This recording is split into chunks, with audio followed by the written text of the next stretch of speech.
요한복음 9장 1절부터 7절까지 함께 읽습니다. 시작. 예수께서 길을 가실 때에 날 때부터 맹인된 사람을 보신지라. 제자들이 물어 이르되 랍비여, 이 사람이 맹인으로 난 것이 누구의 죄로 인함이니까? 자기니까 그의 부모니까? 예수께서 대답하시되 이 사람이나 그 부모의 죄로 인한 것이 아니라 그에게서 하나님이 하시는 일을 나타내고자 하심이라. 때가 아직 낮음에 나를 보내신 이의 일을 우리가 하여야 하리라. 밤이 오리니 그때는 아무도 일할 수 없느니라. 내가 세상에 있는 동안에는 세상의 빛이로라. 이 말씀을 하시고 땅에 침을 뱉어 진흙을 이겨 그의 눈에 바르시고 이르시되 실로암 못에 가서 씻으라 하시니, 실로암은 번역하면 보냄을 받았다는 뜻이라. 이에 가서 씻고 밝은 눈으로 왔더라. 아멘. 오늘부터 금요기도에는 지난 사경회 때 마무리를 다 못했던 요한복음의 나머지 부분을 묵상해 보도록 하겠습니다. 본래 시편 15편을 할 차례인데 잠시 멈추고 사경회의 그 기억이 사라지기 전에 그 느낌을 이어서 가보려고 합니다. 사경회 때 강해는 8장까지 했던 걸로 제가 기억하고요. 이제 9장부터 하면 될 것 같은데 목표는 한 주에 한 장씩, 그래서 9장부터 21장까지 총 13장을 13주 4달 안에 끝내고 다시 시편하자라는 게 목표입니다. 그래서 오늘도 좀 내용이 길지만 9장 전체를 빠르게 우리가 함께 살펴보도록 할게요. 그런데 노파심에 한번 짚고 넘어가야 할 게 있는데, 사경회가 끝난 지 되게 오래되게 느껴지는데, 설날이 중간에 껴서 그렇죠. 오래되게 느껴지는데 사경회가 끝난 지 지금 2주도 안 됐어요. 12일밖에 안 지났어요. 근데 사경회 때 배웠던 9가지의 명제들 혹시 벌써 잊은 분이 계실까봐 명제만 복습해보고 오늘 말씀으로 들어가려고 합니다. 설명할 시간까지는 없어요. 쭉쭉 명제만 알려드릴 때 우리의 기억이 다 회복되기를 간절히 바랍니다. 첫째, 예수님은 창조주 하나님이시다. 둘째, 예수님 안에는 생명이 있다. 셋째, 예수님은 빛이시고 인간은 어둠이다. 엄청 어두움이다. 넷째, 예수님은 하나님과 함께 계셨다. 예수님과 하나님은 그냥 하나다. 그래서 예수님을 보면 그 안에서 아버지를 본 것이다. 다섯째, 세례 요한은 빛이 아니라 빛을 증거하러 온 자다. 그러나 그 증거 또한 예수님이 증인으로 채택을 안 하시기 때문에 예수님은 요한복음에서 에고 에이미, 나는 뭐다, 나는 뭐다, 에고 에이미를 7번이나 쓰셔서 자기를 증거하신다. 여섯째, 현재도 예수님은 우리 각 사람에게 빛을 비춰주신다. 일곱째, 예정론 때문에 은혜 위에 은혜다. 예정론 때문에. 여덟째, 예수님에게 영광은 오직 십자가에서 죽는 거다. 예수님에게 영광은, 그래서 십자가를 영광이라고 자꾸만 표현한다. 영광을 받으신다 이렇게 표현한다. 그리고 아홉째, 율법 대 은혜, 율법 대 진리, 이렇게 대결 구도가 전개가 된다. 이렇게 9가지 핵심, 요한복음을 해석할 수 있는 핵심 열쇠 배웠었는데 기억나시면 아멘. 요한복음은 이런 핵심 열쇠 9가지가 21장까지 전체 본문에 흩어져 있다 그랬어요. 그런데 하나씩만 흩어져 있는 게 아니라 되게 많이 반복이 됩니다. 나는 빛이라라는 얘기에만 오늘 본문에도 9장 5절에도 나는 빛이다라는 얘기가 나오는데, 이 나는 빛이라는 말만 되게 많이 나와요. 그러니까 이 9개의 씨앗들이 한 번만 나오는 게 아니라 요한복음 전체에 되게 많이 뿌려져 있다고 해요. 여기저기에 반복해서 뿌려져 있어요. 예정론적인 것도 되게 반복되고 있고, 하나님, 예수님은 창조주이시다, 이것도 되게 반복되고 있어요. 이해가 되시죠? 이 9가지가 한 번씩만 등장하는 게 아니라 곳곳에 투영되어 있고 뿌려져 있다, 흩어져 있다. 그게 요한복음이다라는 것이죠. 기억나신다고 믿고 9장으로 바로 넘어가도 되겠죠? 그럼 9장은 어떤 내용일까? 복습한 김에 9장에 담겨있는 명제들은 뭐가 있는지부터 보겠습니다. 9장에 지금 뿌려져 있는 명제들은 9가지 중에 뭐가 뿌려져 있을까? 그걸 본다는 거예요. 일단 첫 번째 명제는 무조건 들어가요. 예수님은 창조주 하나님이다. 이건 무조건 들어가요. 왜? 지금 날 때부터 맹인인 자거든요. 날 때부터 맹인인 자는 아예 눈이 창조 과정에서 태어날 때부터 눈이 뭔가 이상했다는 거예요. 부족했다는 거예요. 뭔가가. 그래서 날 때부터 맹인이었어요. 이걸 고쳐줄 수 있는 것은 창조 때부터 그렇게 됐기 때문에 의사가 못 고치고 창조주만 고칠 수 있어요. 맞아요? 근데 예수님이 고쳐줬기 때문에 1번 명제가 해당이 되는 거예요. 이 본문 안에 담겨 있는 거예요. 예수님은 창조주 하나님이다. 그리고 또 어떤 명제가 있을까? 예수님은 빛이시다. 세 번째 명제였죠. 그리고 현재도 각 사람에게 빛을 비추신다. 왜냐하면 이 사람 만나러 오셨으니까. 6번 명제도 이 안에 들어가 있겠죠. 그 다음에 7번 명제인 예정론. 예정론은 오늘 본문의 핵심 주제예요. 9장 전체에 흐르고 있어요. 그도 그럴 것이 이 맹인은 예수님을 믿었어요. 그런데 바리새인이랑 다른 사람들은 똑같은 기적을 봤는데, 똑같은 기적을 경험했는데 이 맹인 외에는 9장 전체에 믿은 사람이 없어요. 그러니까 주변 사람들도 한 8절, 9절, 10절, 11절쯤 보면 이 사람이 그때 그 맹인 맞아? 얼굴만 비슷하게 생겼지 아닌 거 아니야? 막 이렇게 사람들이 소란스럽게 할 뿐 믿지는 않고요. 그 다음에 한 14, 15절부터 논쟁이 시작되는데 바리새인들도 결국 믿지 않아요. 그리고 그 논쟁의 재판의 자리로 이 맹인의 부모님들을 초청하거든요. 한 20절, 19절 여기에서. 근데 부모님들도 믿지 않습니다. 그래서 9장 전체에 이 위대한 사건, 창조주의 엄청난 사건을 봤는데도 불구하고 부모까지도 등장하고 마을 사람들도 등장하고 다 등장하는데 아무도 안 믿고 맹인만 믿어요. 이해가 되십니까? 맹인은 믿어. 그런데 다른 사람들은 못 믿어. 이게 예정론이 9장 전체에 흐르고 있다는 거고. 또 9장에서 제일 강력한 게, 제일 많이 두드러지는 게 예정론이고, 또 하나가 뭐냐면 율법 대 은혜의 이 대결 구도. 9번째 명제였죠. 이 율법 대 은혜의 대결 구도가 9장에 또 가득합니다. 바리새인들과 싸우기 때문에 이게 가득해요. 그래서 예정론과 이런 부분들, 율법과의 이런 갈등, 이런 부분들이 주된 9장의 핵심이다 라고 볼 수 있겠죠. 그래서 9장을 보시면 우리가 이따가 다 볼 거예요. 바리새인들이 아예 대놓고 나는 모세의 제자다 이렇게 말하는 장면이 나와요. 그러니까 율법의 제자로서 대놓고 이제 완전히 갈등을 하는 거죠. 그렇다면 이제 9장 함께 살펴보도록 할게요. 먼저 9장 1절을 눈으로 보시면 날 때부터 맹인인 사람을 예수님이 보셨다라는 것으로 이야기가 시작이 됩니다. 그러자 2절에서 제자들이 물어봐요. 저 사람이 태어날 때부터 맹인이라는 것은 본인의 죄 때문이라고 하기에는 뱃속에서 인간이 뭔 죄를 짓겠나 싶기도 하고, 엄마 뱃속에서.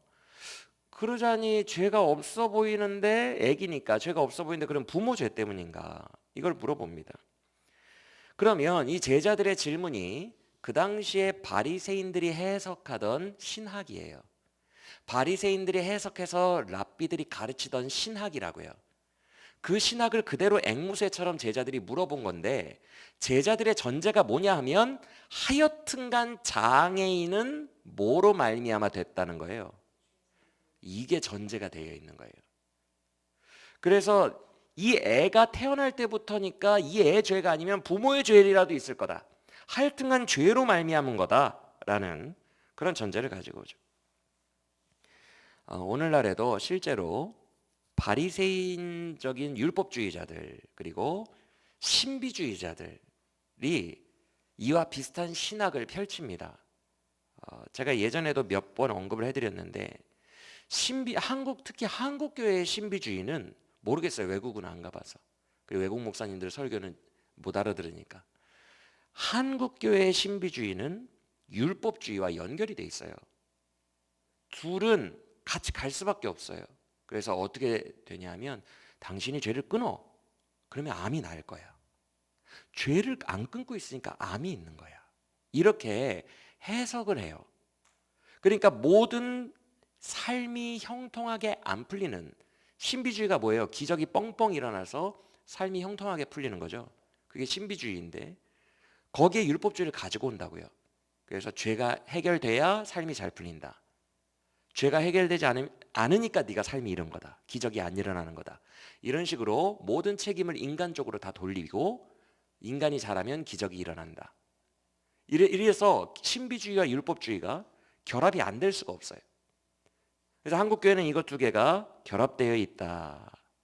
그래서 은연 중에 한국 교회의 많은 성도들이 이런 식의 사고 방식이 너무 자연스러워요. 예를 들어서 누가 질병에 걸렸어. 그럼 죄와 결부해서 해석을 하는 사고 방식이 자연스럽게 막 머리가 돌아갑니다. 신학적으로 율법주의와 신비주의가 의존하고 있다는 거예요. 서로 연결돼 있어요. 당시에 유대인들과 바리새인들도 이런 식으로 사고를 했고 이게 당연하다고 생각했고 그렇기 때문에 이 태어날 때부터 장애를 가진 아이는 대체 누구의 죄로 인해서 이렇게 된 거냐를 논쟁했던 거죠. 전제 자체가 잘못되어 있는데 그 전제를 놓고 부모 죄냐 아기 죄냐를 논쟁하고 있던 이런 상태가 된 거예요. 근데 그렇게 물어보는 제자들에게 예수님이 뭐라고 하세요? 3절을 보면 예수님은 아예 그 전제를 다 엎어버리십니다. 죄 때문이 아니야. 이렇게 아예 논쟁도조차도 안 되게 전제를 엎어버리세요. 그가 그렇게 태어난 이유가 뭐래요? 3절에서 왜 그렇게 태어났대요? 그에게서 하나님이 하시는 일을 나타내고자 하려고 그렇게 태어났다. 이렇게 말씀합니다. 여러분 이게 무슨 말일까요? 우리가 이 본문을 단편적으로 이해하면 마치 이렇게 들립니다. 하나님이 예수님을 통해 요번에 요 사건을 기적 사건을 뿅 일으키시기 위해서 일부러 그에게 재앙을 주셔서 그를 맹인으로 태어나게 하셨던 거야. 그래서 맹인으로 살다가 예수님이 뿅 기적을 일으켜 주시면 하나님이 그에게 하시는 일을 세상에 드러낼 수 있잖아. 그러니까 영광을 위해서 하나님의 영광을 위해서 그렇게 재앙을 주셨던 거야 라고 단편적으로 이해할 수 있겠지만 당연히 그런 말씀은 아닙니다. 왜?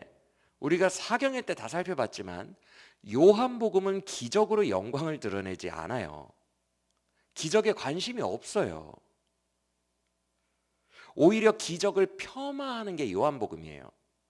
우리가 잘 아는 도마가 나중에 손가락 넣어보면 내가 믿겠습니다. 못자국에 손가락 넣어보고 믿겠습니다. 그랬더니 너는 보고 믿느냐 안 보고 믿는 자들이 훨씬 복되다. 이렇게 말씀을 하고 우리가 2장과 4장에서 계속 살펴봤던 게 뭐예요? 표적을 보고 믿는 자들은 가짜다라는 거예요.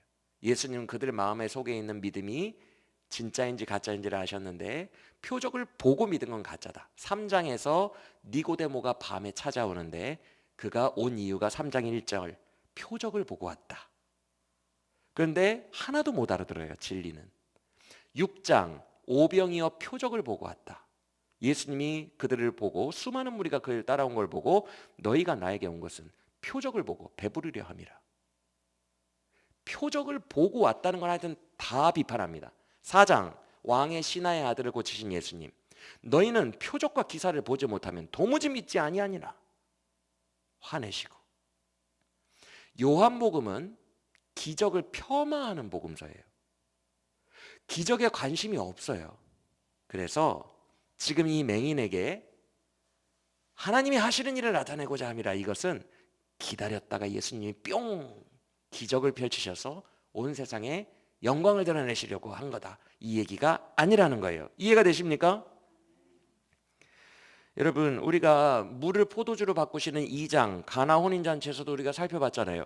물을 포도주로 바꾸는 그 모든 과정들을 다 살펴본 사람은 정작 누구예요? 물떠온 하인들인데 이들은 안 믿고 누가 믿어요? 제자들이 믿었다고 돼 있죠. 과정을 백날 봐봐야 안 믿어요. 그게 요한복음이에요. 표적을 백날 봐봐야 안 믿는다고요. 오늘 본문 아까 9장 설명해 드렸잖아요. 아니 저 사람이 맹인 맞아? 고침을 받았대. 그의 부모들도 다 알아.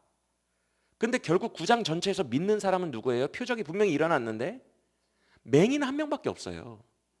그렇죠? 그러니까 보고 믿고 뭐 하는 거는 요한복음 전체 1장부터 마지막 21장까지 기적에 대해서는 아주 폄하를 하고 있다고요. 그건 믿음과 상관이 없어요. 기적을 보고 믿는 것은 믿음과 상관이 없어요. 그래서 그러면 예수님이 지금 3절에서 말씀하신 거, 그에게서 하나님이 하시는 일을 나타내고자 함이라. 이게 무슨 얘기인가? 이거 예정론적인 얘기예요. 예정론이에요. 즉 무슨 말이냐면 모든 게 다 하나님의 계획이었다는 거예요. 그가 맹인으로 태어난 것도 하나님의 계획이었대요. 이해가 되십니까? 다 하나님의 계획이었대요. 맹인으로 태어난 것도요? 하나님의 계획이었어. 왜? 때가 참에 그가 예수님을 만나서 믿게 되잖아요. 여러분, 그 맹인이 눈을 떴다 안 떴다 기적은 중요하지 않아요. 믿게 되었다는 게 중요해요. 이해가 되십니까? 왜냐하면 같은 기적을 보고도 부모도 안 믿었으니까. 믿게 되었다는 게 중요해요. 그래서 여기서는 기적 이야기가 아니라 하나님께서 그에게 하시는 일은 뭐냐 하면 예정하신 대로 구원하신 일이에요. 예수님을 만나서 때가 되었을 때. 할렐루야. 왜냐하면 39절 이하의 말씀 때문에 그래요. 잠깐 보고 오겠습니다. 9장 39절. 9장 39절 이하를 보면 이 사건들이 다 끝나고 예수님이 이렇게 말씀하십니다. 내가 이 땅을 심판하러 왔다.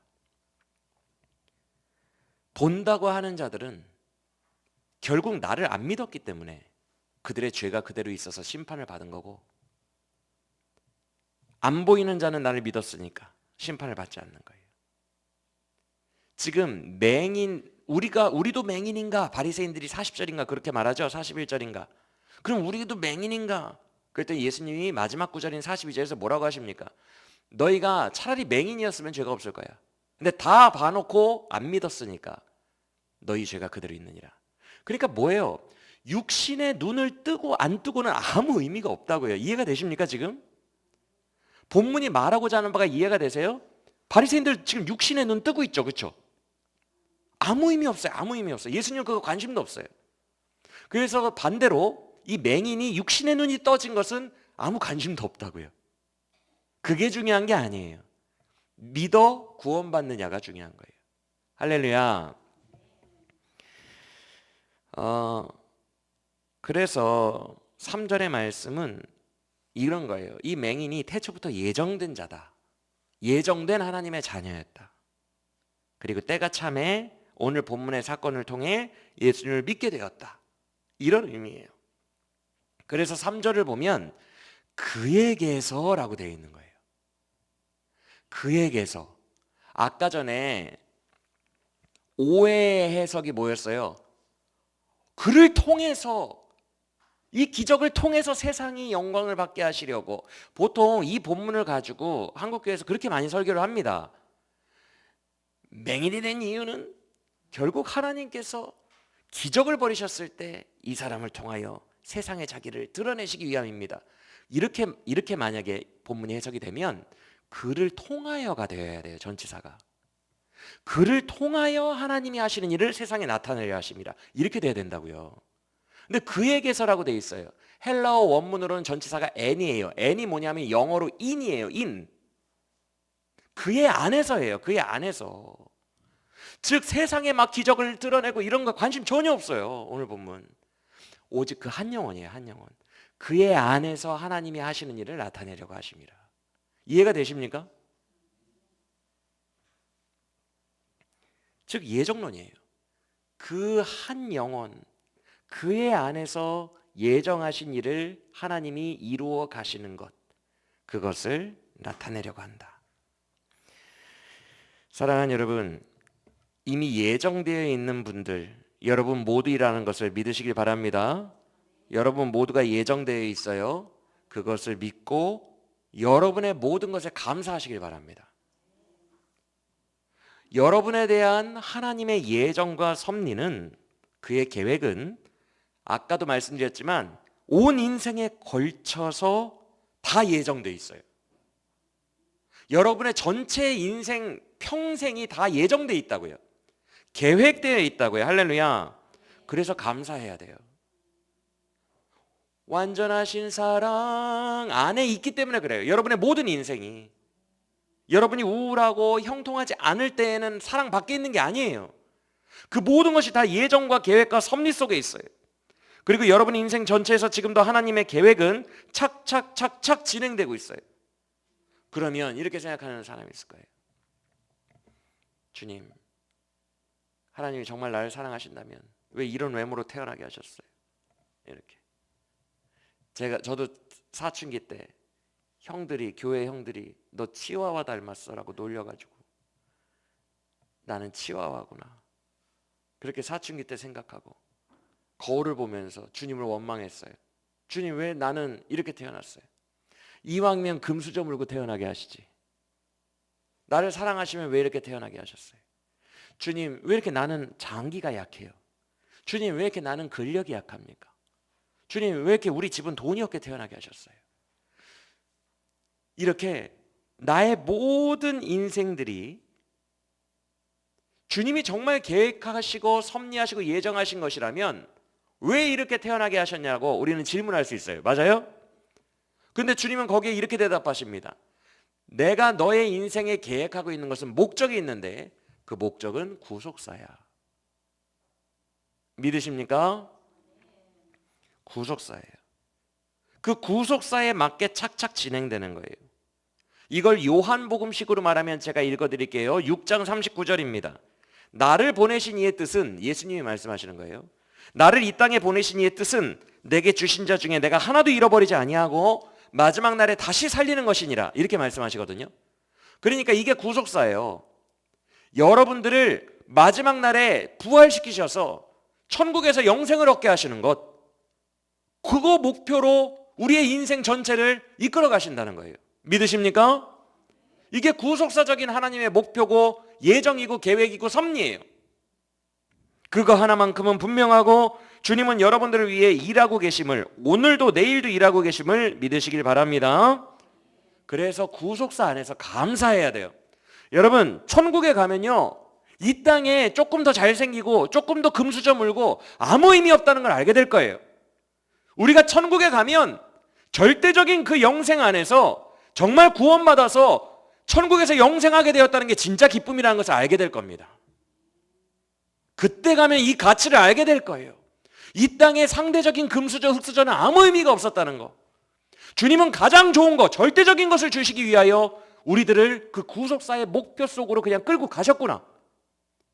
우리를 은혜 가운데 끌고 가셨구나. 그것을 감사하게 될 겁니다. 근데 천국에서만 감사하지 마시고, 그때가 되어서 감사하지 마시고, 오늘 이 순간이 내가 비록 흙수저를 물고 태어났어도, 내 얼굴이 이상하게 태어났어도 내가 지금 이 순간을 감사하며 나의 모든 인생의 계획이, 인생 전체가 하나님의 계획 속에 있다는 것을 믿고 감사로 승화시키는 우리 모두가 되기를 원합니다. 마지막 때 감사하는 것은, 알고 감사하고 보고 감사하는 것은 의미가 없어요. 그건 영광이 되지 못합니다. 안 보고 믿음으로 감사하는 게 하나님께 기쁨이 돼요. 할렐루야. 이 감사가 우리들 가운데 회복되기를 간절히 원합니다. 여러분, 오늘 본문의 맹인을 보실래요? 이 사람의 삶을 보세요. 주님 만나기 전까지는 뭘로 살았어요? 맹인으로 살았어요. 그런데 아까 전에 설명 다 드렸죠? 이 사람의 인생을 한번 생각해 봅시다. 여러분, 이 사람이 오늘날 한국 기독교가 말하는 복받은 사람인지 한번 보자고요. 태어날 때 맹인으로 태어났어요. 그러면 아까 다 설명을 드렸어요. 그러면 세간 사람들에게는 어떻게 손가락질을 받아요? 네 죄 아니면 네 부모의 죄 때문에 너는 그렇게 된 거야 라고 평생 죄인 취급받으면서 살아요. 맞습니까? 그리고 8절 보세요. 8절. 그 사람을 마을 사람이 뭐라고 불러요? 8절 거린이라고 불러요. 맞습니까? 여러분 바디메오도 공간복음에 나오는 바디메오도 거지 생활을 했어요. 그 당시에 맹인은 무조건 거지예요. 삶을 영위할 수가 없어요. 21절인가를 보면 그의 부모가 그렇게 말합니다. 맹인의 부모가 그가 이미 다 컸으니 그에게 직접 물어보세요 라고 말하는 장면이 나와요. 보이시면 아멘. 다 컸대요. 그럼 30살을 유대인들은 성인으로 치거든요. 30살이 넘도록 어떻게 살았다? 장애인, 눈이 안 보여, 거린, 이 땅에서 돈 잘 벌었나요? 거지예요.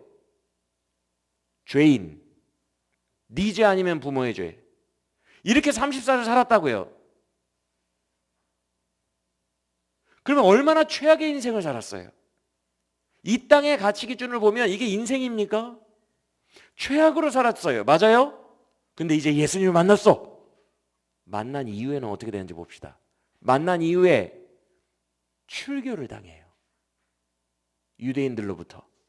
여러분 출교가 유대인들은 공동체 의식이 강하기 때문에 차라리 출교당하는 것보다 유대 사회에서 거지로 사는 게 나아요. 왜? 유대인들은요 가정에 풍습이 있는데 복지기금을 가정별로 냅니다. 통에 모아놔요.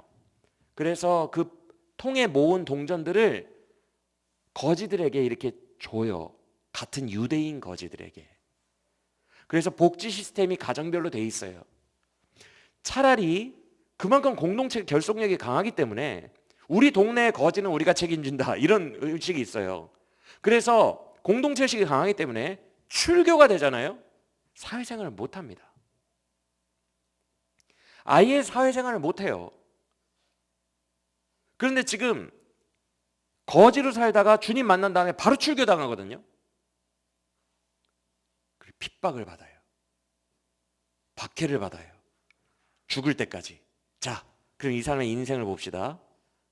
태어날 때부터 거지, 맹인, 죄인 30살 정도까지. 예수님을 만난 시간 1시간. 그 1시간 이후에 출교, 핍박, 박해. 그 이 사람의 인생 대체 뭐예요 이거? 복 받았나요?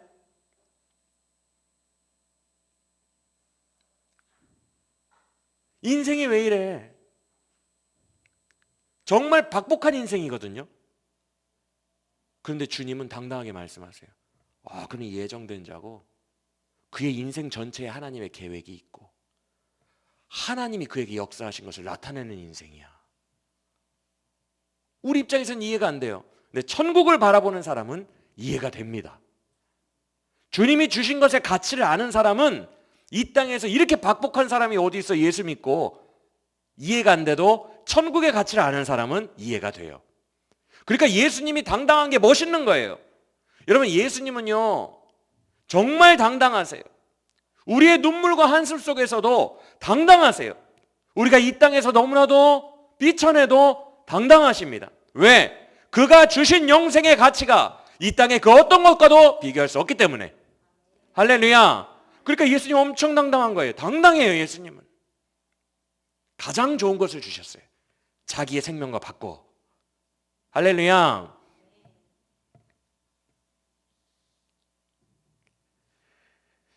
그런데 이런 최악의 인생을 사는 그가 35절 이하를 보면 믿겠대요. 이건 너무 중요한 이야기니까 여러분 지금 최악의 인생을 살고 주님을 믿었는데 바로 출교당했어. 34절에서 출교당했거든요. 34절에 쫓겨났다라는 말이 출교당했다는 얘기예요. 그런데 35절 바로 그 다음부터 38절까지 자기를 출교시킨 그 이유가 된 예수님을 만나자 나 주님 믿겠습니다 라고 이야기를 해요. 이게 정말 대단한 거예요. 35절부터 38절 읽어보겠습니다. 시작.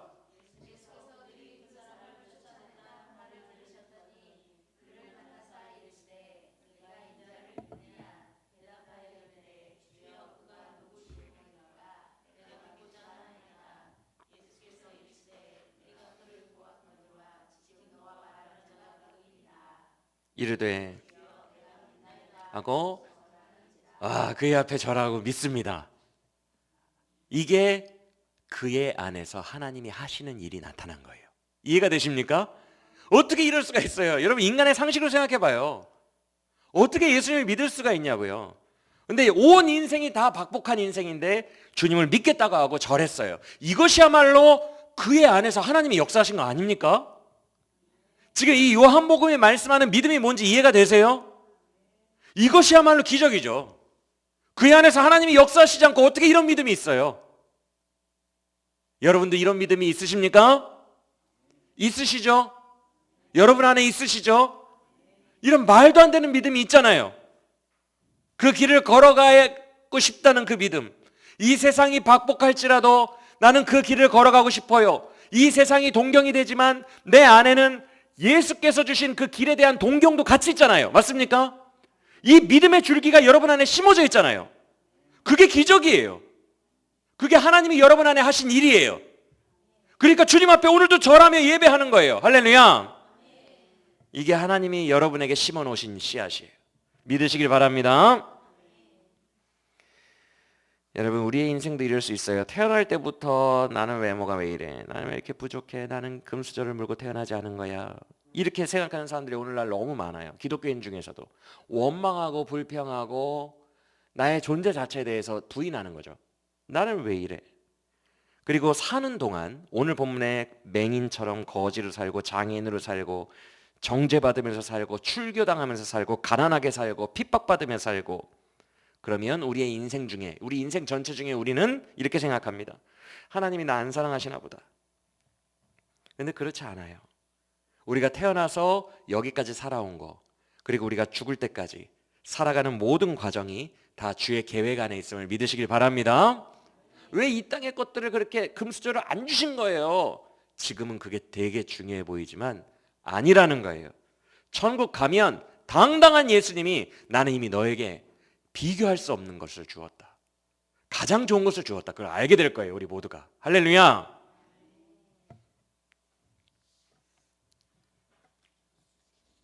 여러분, 예정된 모든 자는 다 주의 선하신 계획 안에 있다는 것을 기억하시길 바랍니다.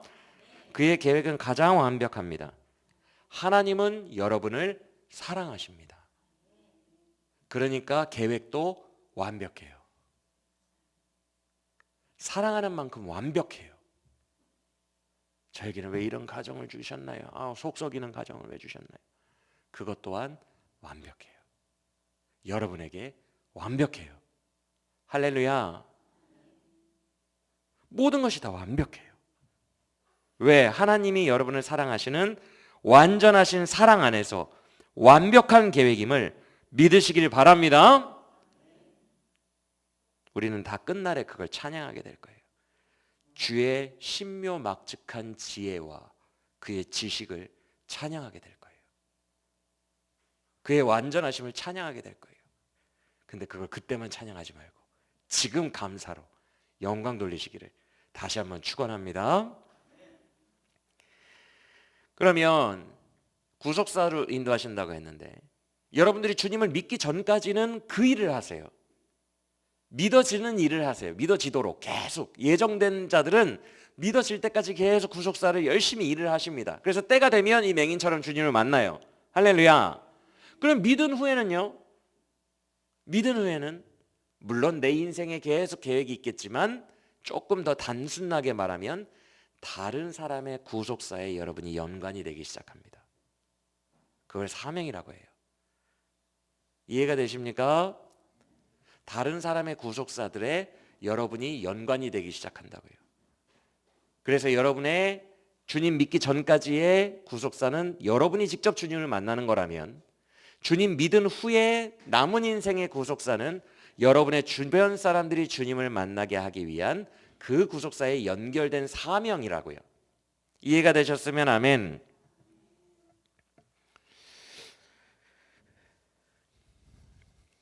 쓰임 받는 거예요. 그래서 우리는 우리의 모든 삶에 대해서 비관하면 안 돼요.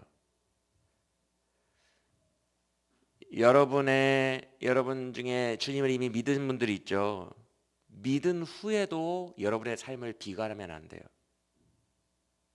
왜 내 주변에는 이런 사람입니까? 왜 뭐 이렇습니까? 왜 나에게는 이렇습니까? 다 그 다음 여러 사람들의 구속사에 최적화된 계획이에요. 믿으십니까?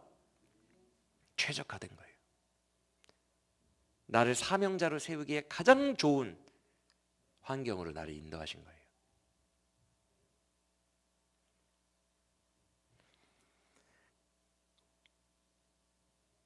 오늘 본문을 앞뒤로 보시면 맹인이 먼저 예수님께 눈 고쳐달라고 부탁한 적이 없어요. 그리고 공감복음서에서 바디메오에게는 주님이 네가 무엇을 원하느냐 물어봐요. 눈뜨기를 원합니다. 이런 대화 장면이 있는데 오늘 본문에서 맹인은 대화도 안 해요. 그냥 맹인이 먼저 찾아오지도 않았고 맹인에게는 아무 의지도 없었어요. 근데 예수님이 그냥 1절에서 보시더니 6절에서 다짜고짜 눈에 흙을 발라주세요. 맞아요? 그 전에 무슨 대화가 있나요? 제자들이랑 논쟁이나 있겠죠. 그렇죠? 신학적인 이야기만 하지. 그렇죠? 아무 대화가 없잖아요. 그냥 보시더니 맹인 본인은 의지도 없었는데 그냥 흙으로 발라주셔. 맹인은요, 여러분 잘 들으세요. 인생 전체가 수동태예요. 그게 무슨 말이냐면 본인이 맹인으로 태어나고 싶어서 태어났어요? 수동태잖아요. 수동태. 그렇게 태어나진 거잖아요. 그렇죠? 본인이 주님 만나고 싶어서 만났나요? 주님이 어느 날 오더니 흙 발라버렸잖아요. 그냥 만나진 거잖아요. 만난 후에는 본인이 출교 당하고 싶어서 당했나요? 출교 당해졌잖아요. 그렇죠?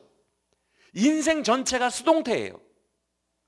본인의 의지와는 상관없이 되고 있다고요. 이걸 예정론이라고 합니다. 그래서 우리의 자아가 살아있으면 주의 계획을 보지 못해요.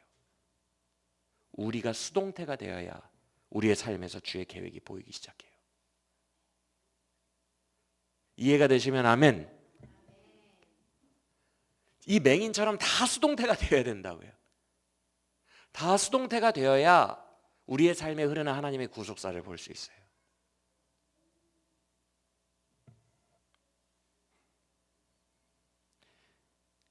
수동태로 살다가 주님이 결정적일 때 오셔서 너는 나를 믿고자 하느냐? 나에게 반응하기를 원하느냐? 물으실 때 이 맹인처럼 무조건 제가 믿나이다 고백할 수 있는 우리 모두가 되기를 간절히 원합니다. 수동태로 사는 사람만 이 초청이 캐치가 되고 여기에 반응할 수 있어요. 여러분에게 지금도 역사는 진행되고 있습니다. 우리가 우리에게 주신 모든 환경들을 이 땅의 기준으로 분석하며 우울해하고 비관하고 있는 이때에도 구속사는 여러분에게 흐르고 있고요. 이 세상의 형통한 자들과 금수저 문자들을 동경하고 부러워하며 나도 조금만 저렇게 되게 해주세요. 이렇게 기도하고 부귀영화의 기도를 하고 있는 이때에도 여러분에게 구속사는 진행되고 있어요. 주님은 일하고 계세요. 최대한 수동태가 되시길 바랍니다. 그랬을 때 주님의 계획이 비로소 보이기 시작하고 내게 주신 모든 것이 완벽합니다 라고 감사하고 찬양할 때 숨겨두신 비밀의 열쇠들이 보이기 시작합니다. 오늘 그런 영적인 진짜 눈을 뜨는 역사가 있는 밤이 되길 원하고 수동태가 되는 밤이 되길 원하고 우리에게 있는 모든 계획이 감사로 올려지는 밤이 되기를 간절히 원합니다. 그러면 이제 하나만 더 살펴보고 마칠게요. 제가 사경회 때 5장을 강의하면서 이런 말씀을 드렸어요. 기억나실지 모르겠는데 5장과 9장은 되게 비슷합니다. 하여튼간 비슷합니다. 38년 된 병자를 베데스다 연못에서 고쳐주실 때도 안식일을 일부러 어기게 하십니다. 네 침상을 들고 걸어가라. 그래야 고쳐질 거다. 그래서 안식일을 일부러 어기게 하시니까 바리새인들이 득달같이 달려들더니 안식일 논쟁이 벌어지고 율법과 싸우기 시작합니다. 근데 9장도 똑같습니다. 실로암 물가에 가서 흙을 씻으면 그게 안식일을 어긴 겁니다. 그래서 일부러 안식일을 어기게 하시고 바리새인들이 득달같이 달려오더니 율법과 싸우게 하십니다. 이게 두 개가 너무 비슷합니다. 이렇게 제가 설명을 해드렸던 기억이 있어요. 맞습니까? 그런데 9장에는 5장과 다른 게 하나 있어요 라고 제가 말씀을 드렸었는데 혹시 그것도 기억나시면 대단하신 거예요. 그거 뭐였는지 혹시 기억나세요? 다 비슷한데 9장에는 5장과 다른 게 있다. 그냥 알려드릴게요. 시간이 없으니까. 5장에서는 퀴즈예요. 안식일을 어겼다고 득달같이 달려드는 그 유대인들과 논쟁, 언쟁을 벌이는 주체가 그 사람이 누구예요? 5장에서는 5장.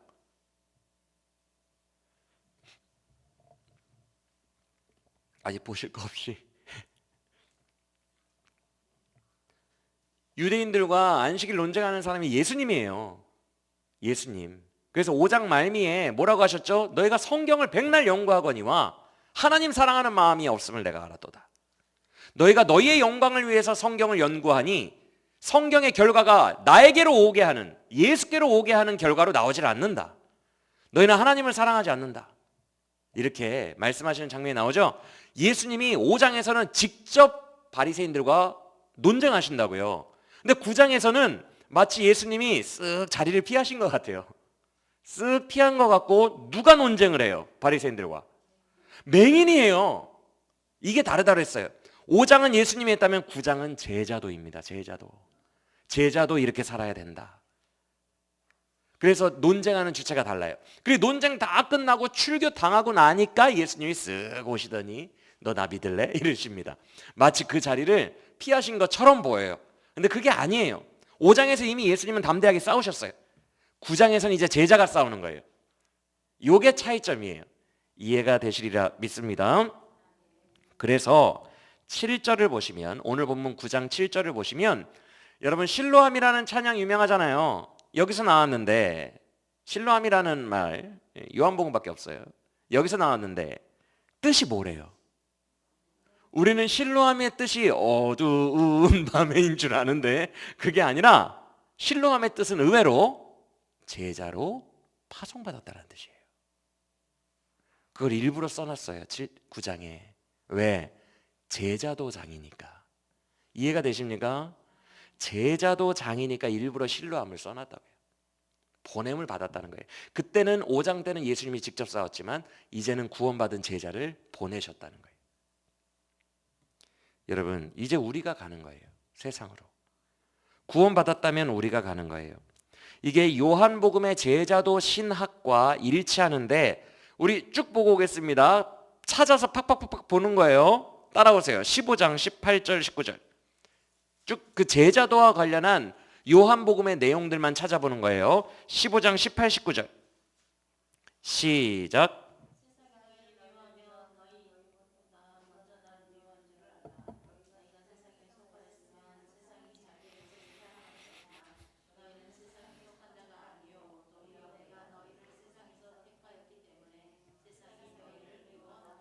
그 다음에 16장 33절 유명한 구절입니다. 이거 기억하고 16장 33절 시작.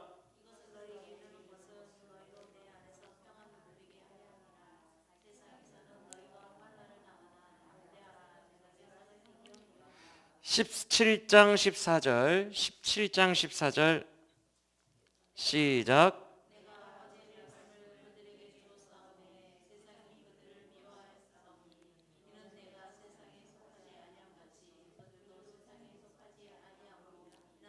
17장 16절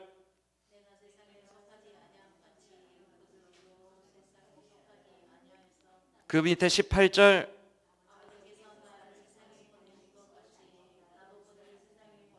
자, 다시 9장을 돌아오세요. 지금까지 읽었던 것에 공통 분모들이 있어요.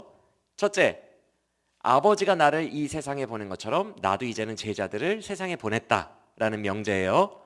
둘째, 세상이 나를 미워했기 때문에 내 제자들도 반드시 미움을 받게 될 거다. 이게 두 번째 명제예요.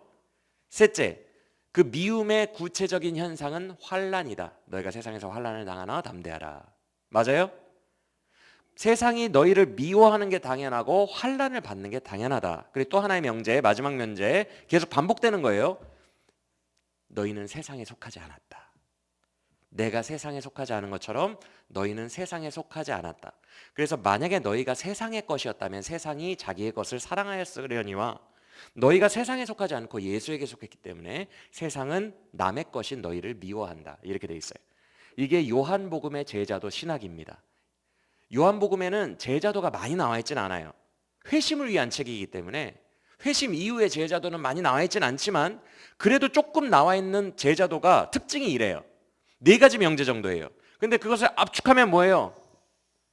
그리스도의 제자라면 세상으로부터 뭘 반드시 받는 게 당연하다? 칭찬이 아니라 미움이다. 이게 제자의 정체성임을 믿으시길 바랍니다.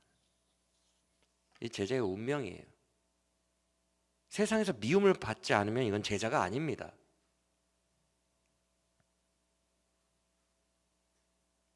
오늘날 한국교회가 세상에서 칭송받고 칭찬받고 그걸 제자로 많이 알려주는데 완전 반대예요. 우리는 세상에 미움을 받는 게 필연적이에요. 필수 코스예요. 운명입니다. 왜? 우리는 세상에 속한 자들이 아니기 때문에. 세상에서 사랑받으려는 의식 자체가 잘못된 거예요. 성경은 그렇게 말하고 있지 않아요. 마침 오늘 아침에 새벽에 빌립보서를 봤어요. 바울 서신 13권도 동일하게 세상으로부터 미움을 받는다고 되어 있어요. 세상과 충돌합니다. 세상으로부터 칭찬을 받았다는 구절은 사도행전 초반에 딱 한 번 나와요. 예루살렘 교회. 세상에서 칭송을 받았다. 딱 한 번. 신약 27권에서 전체 딱 한 번. 나머지는 다 고난이에요. 요한계시록 고난, 요한일서 고난, 핍박, 로마 황제들의 핍박, 유대교의 핍박, 고난, 바리새인들의 핍박, 율법주의자들의 핍박, 전쟁이에요. 전쟁.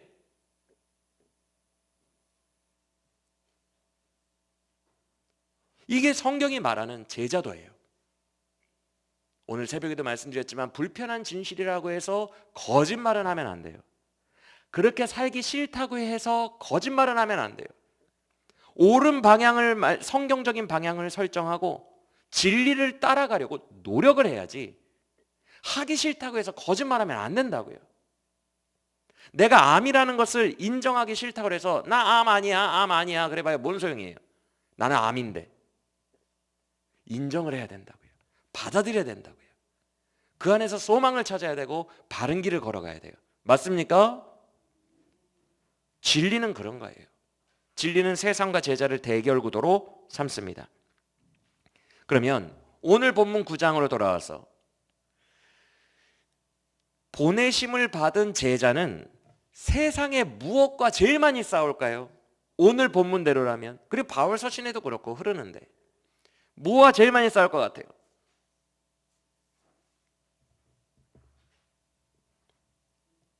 그렇죠. 아까 전에 제가 설교 초반에 9장의 주된 신학은 예정론이라 그랬어요. 맞습니까?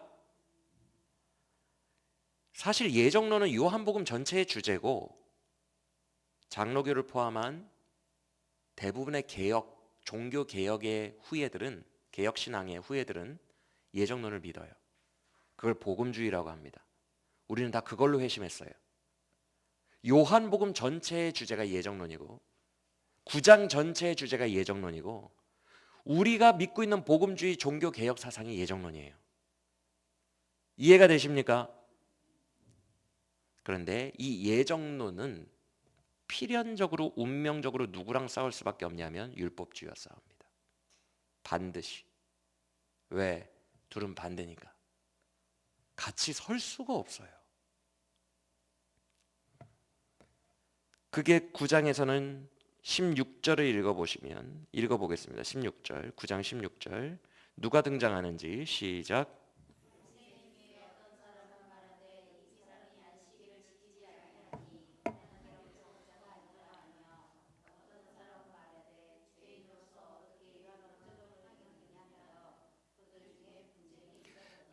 아니나 다를까 안식일 어겼다며 율법주의자의 대표주자인 바리새인들이 등장해서 싸우기 시작합니다. 맞아요? 그리고 28절과 29절도 읽어보겠습니다. 28절과 29절 중요하니까 읽으라는 거예요. 시작.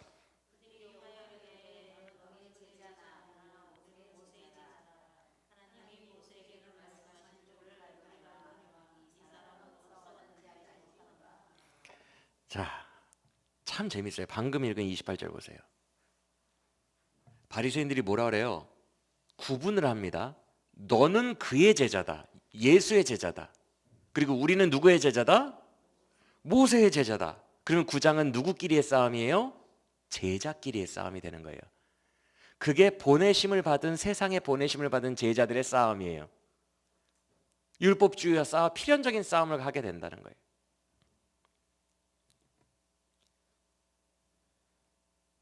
그런데 방금 읽은 28절을 다시 보시면 바리새인들이 제자로 구분하면서 이 맹인에게 뭘 했다고 돼 있습니까? 초반에 욕했대요. 욕.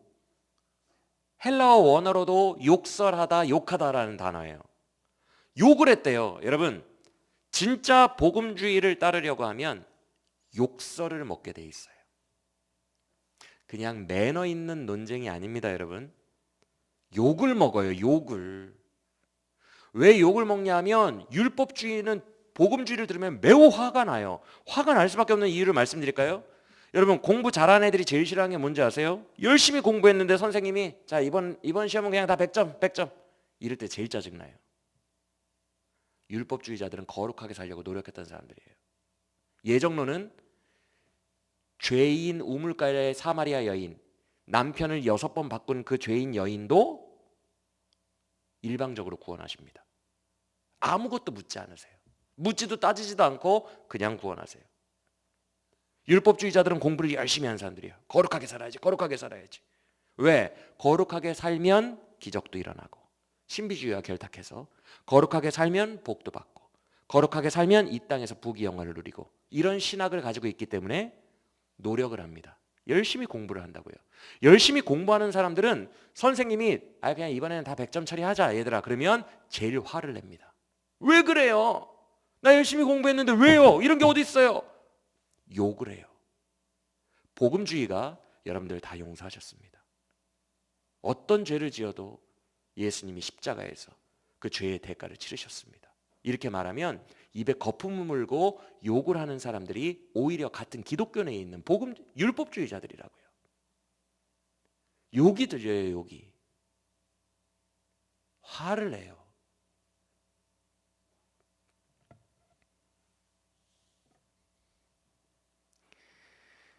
여러분, 율법주의가 뭐예요? 모든 사고방식을 인간의 어떠함을 기준으로 둔 걸 율법주의라고 해요. 네가 잘했냐 못했냐, 네가 거룩했냐 죄졌냐, 인간의 행동과 인간의 모든 어떠함을 가지고 인과관계를 따지는 걸 율법주의라고 합니다. 네가 죄졌으니까 암 걸렸지, 이런 식으로 인간의 행동으로 말미암아 모든 인과관계들이 다 발생했다. 그러니까 인본주의와 가까워요. 인본주의가 뭐예요? 인간 중심적인 거예요. 율법주의가 인본주의와 친구인 이유가 인간 중심적이에요. 하나님의 사랑의 깊이를 알 수 없어요. 하나님은 내 자식이 공부 꼴등이어도 사랑합니다. 내 자식이니까. 우리 부모님들의 사랑과 비슷해요. 그 하나님의 깊이를 어떻게 점수 3대 평가로 측정할 수가 있습니까? 하나님의 사랑을 어떻게 율법주의자들이 깨달을 수 있어요? 그래서 복음주의와 충돌할 수밖에 없는 거예요. 그리고 율법주의는 인본주의와 가깝고 인간 중심적으로 생각하고 하나님의 거대한 뜻은 몰라. 하나님의 사랑의 마음을 몰라. 진짜 하나님이 뭘 생각하시는지를 몰라. 왜? 인간에게 초점이 맞춰져 있으니까. 그래서 율법주의, 신비주의, 인본주의는 한국교회에 서로 연결돼 있어요. 그래서 여러분들이 저와 여러분이 진짜 복음주의적인 이야기를 하면 거품을 물고 욕을 합니다. 그럴 거예요 아마. 그런데 이것을 맞서 진리를 전하며 맞서 서서 세워져야 하는 게 우리 제자들이라고요. 믿으시면 아멘. 오늘 본문 22절을 눈으로 보시면 구원받은 맹인의 부모님들도 제대로 말을 못합니다. 왜? 어떤 감정이 그들 안에 있었기 때문에? 두려움. 제자의 삶을 살려면 두려움을 이겨야 돼요. 이 감정이 있어요. 그래서 다 거기에 집니다. 그런데 이 맹인은 오늘 본문을 집에 가서 보세요. 설명할 시간이 없으니까 따박따박 한 번도 안 져요. 진리를 그대로 말합니다. 이 바리새인들이 너 그 죄인 편드는 거야? 이러니까 제가 알기로는 죄인의 기도를 하나님이 들으실 리가 없는데 그의 기도를 들으시고 저를 고쳐주셨는데 그런 죄인이 아닌 것 같은데요. 그리고 그러니까 어떻게 고쳤냐고. 너 날 때부터 맹인 맞아? 왜 자꾸 물어보세요? 당신들도 예수의 제자가 되려고 그럽니까? 그가 나를 고쳐주셨다니까요. 이런 식으로 따박따박 단 한 번을 안 집니다. 한 번을 안 지고 진리를 계속 말해요. 여기에는 용기가 필요합니다. 대부분 저요 그냥. 여러분 주변에 율법주의, 인본주의, 신비주의에 빠진 기독교인들은 엄청 많을 거예요. 여러분들 다 져주고 있죠. 따박따박 안 싸우죠. 그거 잘못된 거라고.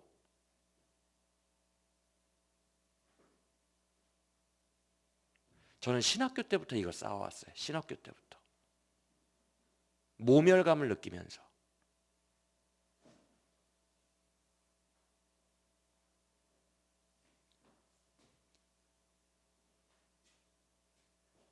여러분 진짜 싸우라는 얘기가 아니에요. 진리로 서 있어야 돼요. 계속 말해야 돼요. 계속. 한마디도 지지 말고 계속 말해야 돼요. 그들이 욕을 해도 말해야 되고 핍박해도 말해야 돼요. 그게 우리의 사명이라는 것을 믿으시길 바랍니다. 오늘 새벽 말씀 기억하세요? 바울이 뭐라고 하죠? 빌립보 교인들아, 너희들도 세상에 맞서 싸우고 있다는, 그들을 두려워하지 않고 있다는 그 소식이 내게 들리길 원하노라, 이렇게 말했잖아요.